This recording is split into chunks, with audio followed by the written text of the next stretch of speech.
अधिवेशनासाठी संपूर्ण महाराष्ट्रभरातनं सगळे पत्रकार बांधव आपण इथे जमलेले आहात। सगळ्यांना माझा नमस्कार।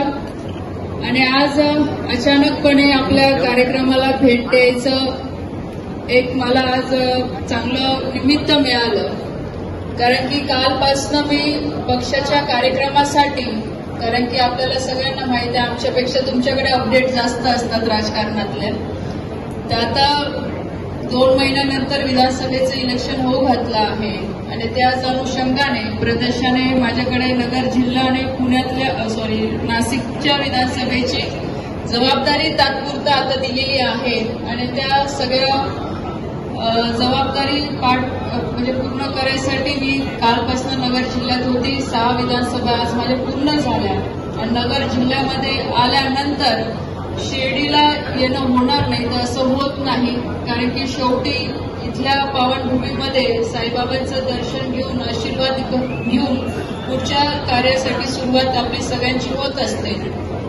आणि आज मला आनंद होतो या गोष्टीचा की आज आपण सगळे महाराष्ट्रभरातनं सगळे लोक एवढ्या पावनभूमीमध्ये आपलं अधिवेशन तुम्ही पार पाडताय, तर नक्कीच ज्या भावनेने तुम्ही या अधिवेशनामध्ये आलेले आहात किंवा जो काही तुमचा अजेंडा तुम्ही या अधिवेशनमध्ये करणार आहात किंवा जे काही तुमची पुढची वाटचाल आहे, तर साईबाबाच्या कृपेने आणि त्यांच्या आशीर्वादाने नक्कीच आपण खूप चांगलं काम करा।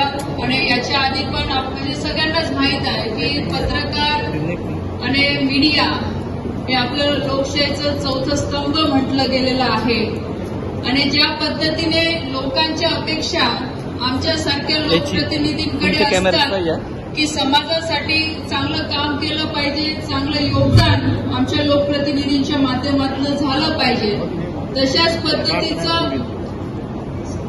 अपेक्षा जनतेच्या आपल्याकडनं सुद्धा असतात की ज्या काही समाजामध्ये चांगल्या गोष्टी आहेत त्या समाजाच्या पुढे आणणं, जिथे कुठे काही वाईट घडतंय ते समाजापुढे आणून ते आपल्याला कशा दुरुस्त करता येईल याच्यासाठी आपला खूप महत्वाचा रोल आतापर्यंत राहिलेला आहे।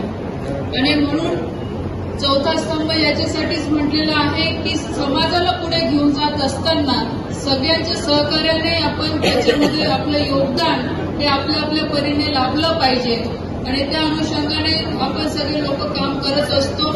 आजच्या निमित्ताने मी माझ्याकडनं आपल्याला खूप खूप सगळ्यांना शुभेच्छा देते की आपली सुद्धा पुढची वाटचाल समाजसेवेसाठी अतिशय चांगली राहील। तुम्ही असाल, आम्ही असो, आपण सगळे मिळून एक चांगलं कार्य या देशासाठी, राज्यासाठी आपण सगळे लोक करू अशीच आज साईचरणी मी प्रार्थना करते। आज आपण सगळ्यांनी मला इथे बोलवलं, माझा सत्कार केला, त्याच्याबद्दल मी आपल्या सगळ्यांचे खूप खूप मनापासून आभार मानते आणि परत एक वेळ आपल्या सगळ्यांना खूप खूप शुभेच्छा देते। एवढं बोलते थांबते। जय हिंद, जय महाराष्ट्र।